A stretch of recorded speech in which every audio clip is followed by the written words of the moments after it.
السلام عليكم ورحمة الله وبركاته، ازيكم يا جماعة؟ عاملين ايه؟ وايه الأخبار؟ النهارده يا جماعة عندنا يعني شوية أخبار مهمة جدا جدا جدا. مشكلة شيكو بنزا ومحمد صلاح والكرة الذهبية ودعم كابتن حسام ليه ومدرب النادي الأهلي وشوية أخبار حلوة جدا جدا جدا، وكلام أحمد حسام ميدو عن حكم المباراة وحاجات كتيرة كده هنتكلم عنها الفيديو ده.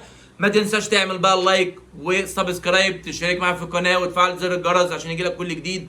عايزين بقى يا جماعه نكبر القناه ده، وعايزين بقى يا جماعه ايه يعني الفيديو ده يجيب مثلا ايه 200 300 لايك، 100 لايك، يعني كل واحد كده قاعد بيتفرج عليا هتعمل اللايك، اعمل بس اللايك.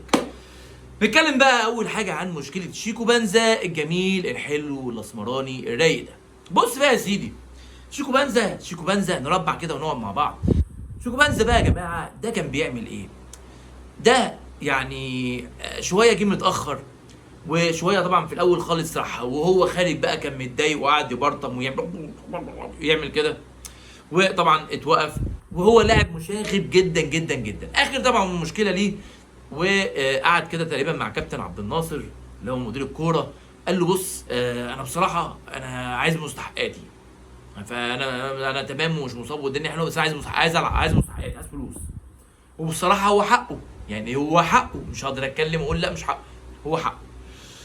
ولكن يا جماعه يعني هو لعيب مزاجنجي جدا، لعيب مش مستقر كده نفسيا كده او مركز في الكوره بس، في التدريب وفي الكوره وفي التمرين لا، مزاجنجي مزاجنجي مزاجنجي.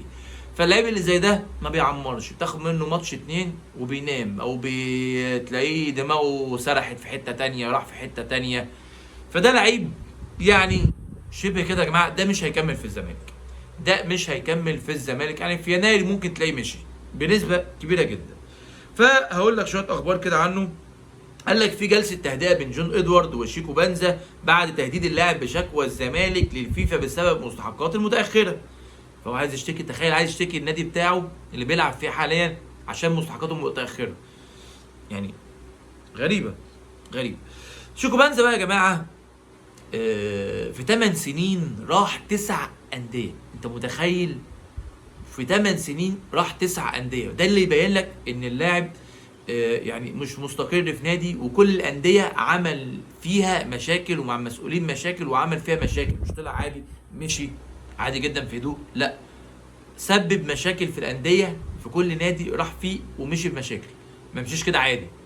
فهو لاعب مشاغب، عشان كده في انديه كتير قوي بتخاف تتعاقد معاه، ما تقدرش تتعاقد معاه، واحنا اتعاقدنا معاه.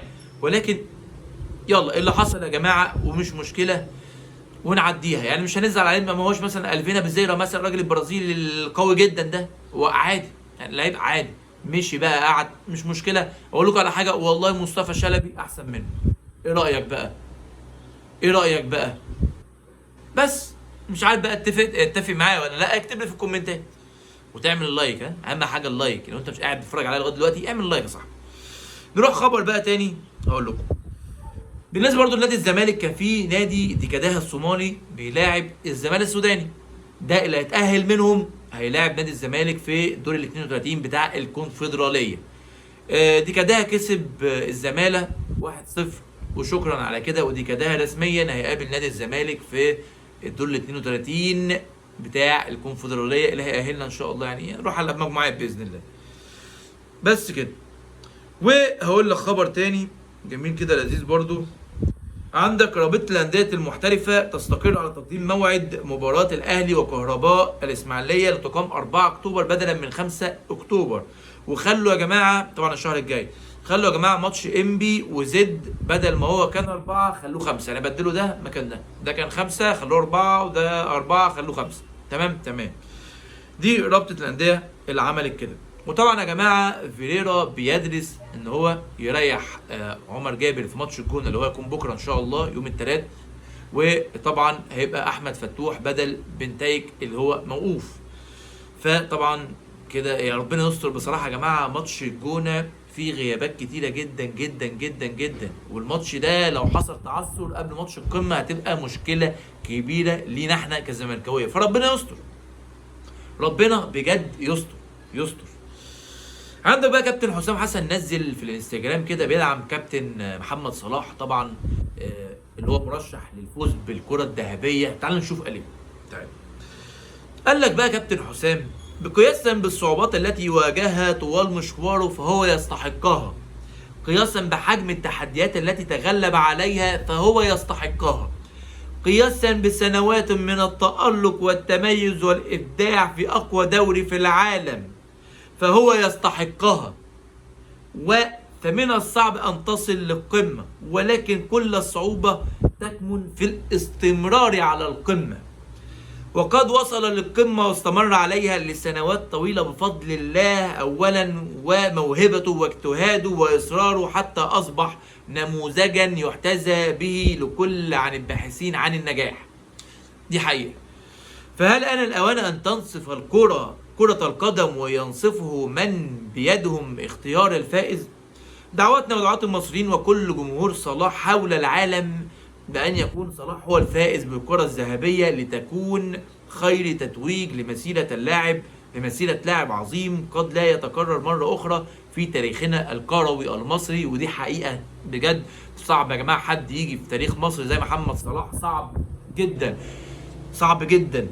مين يا جماعة كان يتخيل ان في لعيب مصري يلعب في نادي زي ليفربول ويبقى من احسن اللعيبه في الدوري، احسن لعيب، يمكن احسن لعيب في الدوري الانجليزي وهداف من هدافين الدوري الانجليزي في تاريخه وفي تاريخ ليفربول، وترشح لكاس كاس احسن لاعب في العالم كره الذهبيه مره واثنين، وهو ان شاء الله هياخد المره دي.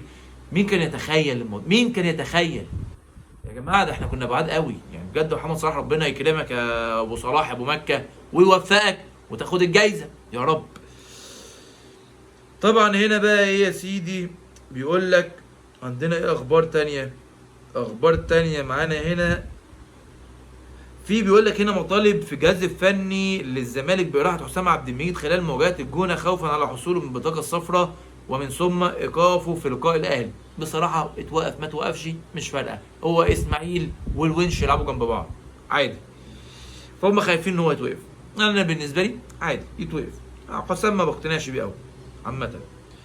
بيقول لك عماد النحاس بقى بالنسبه للاهلي، عماد النحاس يرغب في ضم احمد عبد القادر ومحمد شكري الى قائمه الاهلي امام حرس الحدود بعد غياب بسبب قرارات فنيه واصابه. هم يا جماعه بالنسبه لمحمد شكري على جنب، بالنسبه لعبد القادر هم بيحاولوا يجروا معاه ناعم عشان ايه؟ يجدد، بحيث بقى يا باشا يجدد من هنا واديك بتلعب بقى هو ايه؟ يقول لك لا شكلهم يعتمدوا عليا هيدوني فرصه. تعالى يا معلم جدد، البس بقى واقعد بقى دكه، اقعد بقى دكه يا حبيبي مع السلامه. فطبعا هم خايفين نروح نادي الزمالك. انت خلي بالك هو لو جه الزمالك يبقى احسن من 10 شيكوبانزا. احمد عبد القادر يا جماعه لا لعيب تقيل قوي قوي. مش عندنا ايه تاني؟ كابتن احمد بقى حسام ميدو يا جماعه قال لك من حق الاهلي على تويتر، طبعا على تويتر قال لك من حق الاهلي الاعتراض على قرارات حكم سوري اقول من الاول تاني. من حق الاهلي الاعتراض على قرارات الحكام، كما من حق اي نادي المطالبه بالتحقيق مع اي حكم عادي جدا. بيقول لك بقى ايه الغريب بالنسبه ليا هو موقف سيراميكا، الفريق اتظلم بوجود ضربه جزاء صحيحه، وهي صحيحه 100% لصالحهم، ولم يحرك النادي ساكنا، ولم يتحدث الكابتن علي ماهر على الظلم او عن الظلم الذي تعرض له فريقه في المؤتمر الصحفي بعد المباراه. الراجل ما اتكلمش في المؤتمر اي حاجه ولا ضربه جزاء ولا اي حاجه. لو قدام نادي الزمالك كان الدنيا ولعت، بقول لكم والله. لا يوجد اي تفسير بالنسبه لي الا انها تعليمات من الاستاذ محمد ابو العينين، طبعا معروف اهلاويته قويه جدا جدا جدا. اللي اعلم من قبل انه في مباراه فريقه ضد الاهلي بيكون مبسوط قوي لو اي من الفريقين فاز بمباراه. هي دي الرياضه، هي دي المنافسه. الدوري المصري الى اين؟ ده كان كلام كابتن احمد حسام ميدو، وانا بتفق معاه بصراحه، يعني بتفق معاك يا كابتن حسام. فدي تقريبا يا جماعه كانت الاخبار بتاعتنا النهارده يعني. وبالنسبه يا جماعه لمدرب الاهلي بنسبه كبيره جدا جدا كارلوس كيروش، وهيكون مدرب للنادي الاهلي يعني خلاص تقريبا شبه رسمي كده. كارلوس كيروش هيكون مدرب النادي الاهلي. فانت لو انت راجل اهلاوي او زملكاوي اكتب رايك في الكومنتات، هل كارلوس كيروش يقدر ان هو يعني يكمل المسيره بتاعت النادي الاهلي في وسط النجوم الكبيره جدا دي ويقدر يسيطر عليهم ولا لا؟ اعتقد هو مدرب منتخب فقدر يسيطر على لعيبه المنتخب، فممكن هو يقدر يسيطر على لعيبه النادي الاهلي، ولكن هل هو فنيا مدرب كويس ولا لا؟ هتثبتوا الايام وهتثبتوا الدنيا لما يجي يضرب بقى النادي الاهلي، وادينا هنشوف يا ترى مين هيكون مدرب النادي الاهلي، وده اللي هنعرفه الفتره الجايه. فلو انت لسه ما عملتش لايك وسبسكرايب واشتركت معانا في القناه، يلا يا باشا اشترك واعمل سبسكرايب، واشوفكم في فيديو جديد يا رجاله. السلام عليكم.